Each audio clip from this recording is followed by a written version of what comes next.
Hi, everybody. Welcome back to Bible in a Year. My name is Natalie, and today we are on day 355. I am so happy that you're here today, and I hope that your day is going great. We are going to be reading out of 2 Chronicles chapter 26, Zechariah chapter 6, and then we're going to close out our day with John chapter 16, but only verses 16 through 33. So let's get started. 2 Chronicles chapter 26.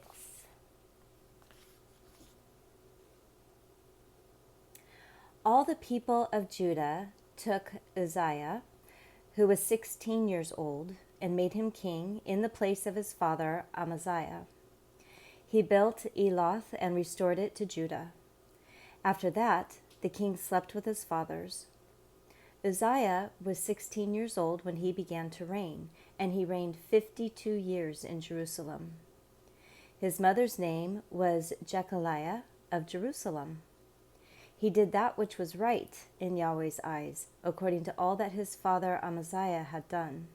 He set himself to seek God in the days of Zechariah, who had understanding in the vision of God, and as long as he sought Yahweh, God made him prosper. He went out and fought against the Philistines and broke down the wall of Gath, the wall of Jebna, and the wall of Ashdod. And he built cities in the country of Ashdod and among the Philistines.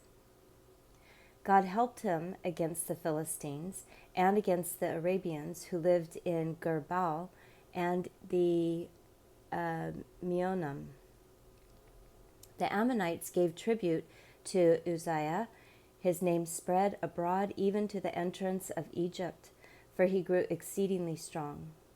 Moreover, Uzziah built towers in Jerusalem at the corner gate, at the valley gate, and at the turning of the wall, and fortified them.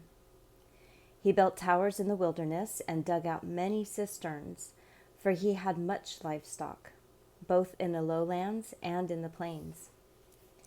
He had farmers and vineyard keepers in the mountains and in the fields, and in the fruitful fields, for he loved farming. Moreover, Uzziah had an army of fighting men who went out to war by bands, according to the number of their reckoning made by Jael the scribe and Messiah the officer, under the hand of Hananiah, one of the king's captains.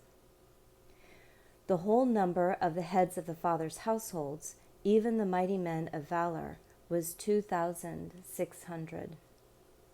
Under their hand was an army, 307,500, who made war with mighty power to help the king against the enemy. Uzziah prepared for them, even for all the army, shields, spears, helmets, coats of mail, bows, and stones for slinging. In Jerusalem he made devices invented by skillful men to be on the towers and on the battlements, with which to shoot arrows and great stones. His name spread far abroad because he was marvelously helped until he was strong. But when he was strong, his heart was lifted up, so that he did corruptly, and he trespassed against Yahweh his God, for he went into Yahweh's temple to burn incense on the altar of incense. Azariah the priest went in after him, and with him 80 priests of Yahweh, who were valiant men. They resisted Uzziah the king and said to him, "It isn't for you, Uzziah, to burn incense to Yahweh, but for the priests, the sons of Aaron, who are consecrated to burn incense. Go out of the sanctuary, for you have trespassed. It will not be for your honor from Yahweh God." Then Uzziah was angry. He had a censer in his hand to burn incense, and while he was angry with the priests, the leprosy broke out on his forehead before the priests in Yahweh's house, beside the altar of incense. Azariah the chief priest and all the priests looked at him, and behold, he was leprous in his forehead. And they thrust him out quickly from there. Indeed, He himself also hurried to go out, because Yahweh had struck him. Uzziah the king was a leper to the day of his death, and lived in a separate house, being a leper, for he was cut off from Yahweh's house. Jotham, his son, was over the king's house, judging the people of the land. Now the rest of the acts of Uzziah, first and last, Isaiah the prophet, the son of Amoz, wrote.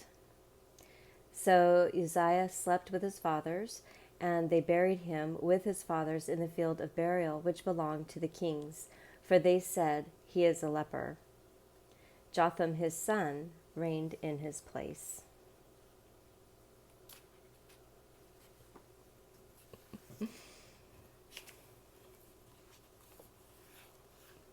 Even the kings are humbled.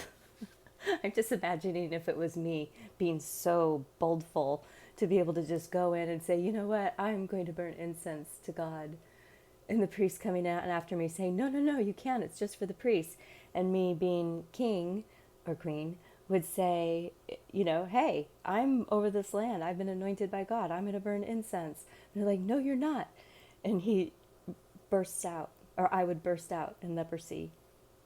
I'd be like, no. I'd be running out too. All right. Too bad for him.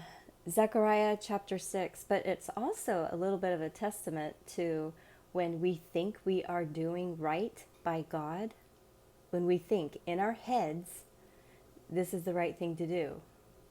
And God is like, no, stop what you're doing. No, stop. I can think of many instances in current days where I see that going on. Zechariah chapter 6. Again, I lifted up my eyes and saw, and behold, 4 chariots came out from between 2 mountains, and the mountains were mountains of bronze. Give me 1 second, folks. 3.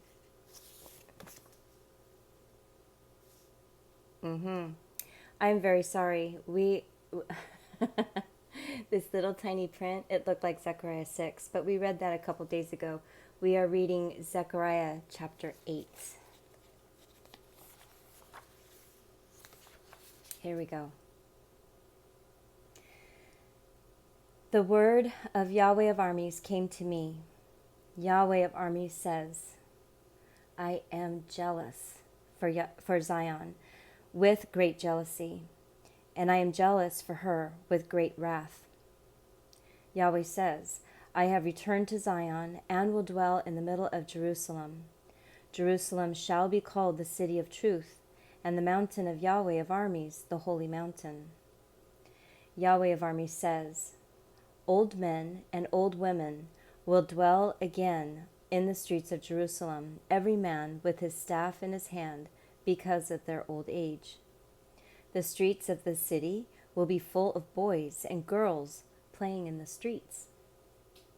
Yahweh of armies says, if it is marvelous in the eyes of the remnant of this people in those days, should it also be marvelous in my eyes? Says Yahweh of armies. Yahweh of armies says, behold, I will save my people from the east country and from the west country. I will bring them, and they will dwell within Jerusalem. They will be my people, and I will be their God, in truth and righteousness. Yahweh of armies says, let your hands be strong, you who hear in the days these words from the mouth of the prophets, who were in the day that the foundation of the house of Yahweh of armies was laid, even the temple, that it might be built. For before those days there was no wages for man, nor any wages for an animal, neither was there any peace to him who went out or came in, because of the adversary. For I set all men, everyone against his neighbor. But now I will not be to the remnant of this people as in the former days, says Yahweh of armies. For the seed of peace and the vine will yield its fruit, and the ground will give its increase, and the heavens will give their due. I will cause the remnant of this people to inherit all these things. It shall come to pass, as you were a curse among the nations, house of Judah and house of Israel, so I will save you, and you shall be a blessing. Don't be afraid. Let your hands be strong. For Yahweh of armies says, as I thought to do evil to you when your fathers provoked me to wrath, says Yahweh of armies, and I didn't repent, so again I have thought in these days to do good to Jerusalem and to the house of Judah. Don't be afraid. These are the things that you shall do. Speak every man the truth with his neighbor. Execute the judgment of truth and peace in your gates. And let none of you devise evil in your hearts against his neighbor. And love no false oath, for all these are things that I hate, says Yahweh. The word of Yahweh of armies came to me. Yahweh of armies says, the fasts of the 4th, 5th, 7th, and 10th months shall be for the house of Judah, joy, gladness, and cheerful feasts. Therefore, love, truth, and peace. Yahweh of armies says, many peoples and the inhabitants of many cities will yet come. The inhabitants of one will go to another, saying, let's go speedily to entreat the favor of Yahweh, and to seek Yahweh of armies. I will go also. Yes, many peoples and strong nations will come to seek Yahweh of armies in Jerusalem, and to entreat the favor of Yahweh. Yahweh of armies says, in those days, 10 men out of all the languages of the nations will take hold of the skirt of him who is a Jew, saying, we will go with you, for we have heard that God is with you.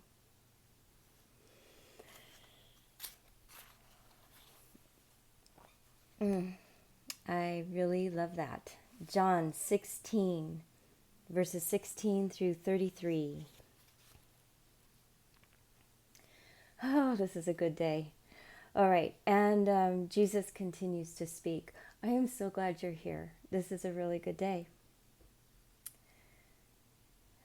A little while, and you will not see me again. Again a little while, and you will see me. Some of his disciples, therefore, said to one another, what is this that he says to us? A little while, and you won't see me, and a little while, and you will see me, and because I go to the Father? They said, therefore, what is this that he says? A little while. We don't know what he is saying. Therefore, Jesus perceived what they wanted to ask him, and he said to them, do you inquire among yourselves concerning this, that I said, a little while, and you won't see me, and again a little while, and you will see me? Most certainly I tell you, that you will weep and lament, but the world will rejoice. You will be sorrowful, but your sorrow will be turned into joy. A woman, when she gives birth, has sorrow because her time has come. But when she has delivered the child, she doesn't remember the anguish anymore, for the joy that a human being is born into the world. Therefore, you now have sorrow, but I will see you again, and your hearts will rejoice, and no one will take your joy away from you. In that day, you will ask me no questions. Most certainly I tell you, whatever you may ask of the Father in my name, he will give it to you. Until now, you have asked nothing in my name. Ask, and you will receive, that your joy may be made full. I have spoken these things to you in figures of speech. But the time is coming when I will no more speak to you in figures of speech, but will tell you plainly about the Father. In that day you will ask in my name, and I don't say to you that I will pray to you the Father for you. For the Father himself loves you, because you have loved me, and have believed that I came from God. I came from the Father, and have come into the world. Again, I leave the world and go to the Father. His disciples said to him, Behold, now you are speaking plainly and using no figures of speech. Now we know that you know all things and don't need for anyone to question you. By this we believe that you came from God. And Jesus answered them, Do you now believe? Behold, the time is coming, yes, and has come, that you will be scattered, everyone to his own place, and you will leave me alone. Yet I am not alone, because the Father is with me. I have told you these things, that in me you may have peace.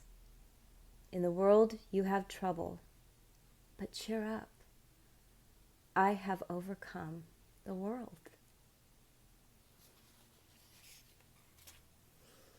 It makes me want to cry.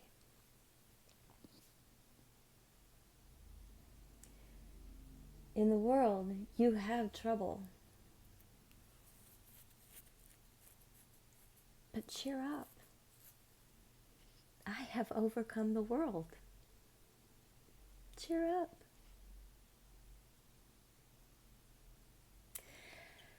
So, that closes today. I was going to talk some more, but that last verse is making me a little emotional, folks. Woo. But again, he states his case. And I hope you hear the words that he's saying, because there is no figurative speech. It's plain speak. He's saying what it is, and we can choose to believe or not.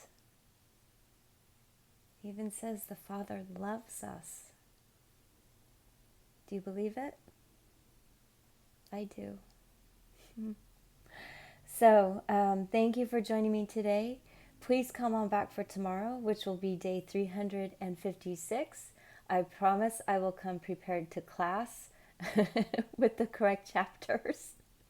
Have a fantastic day today, and I will see you tomorrow. Bye.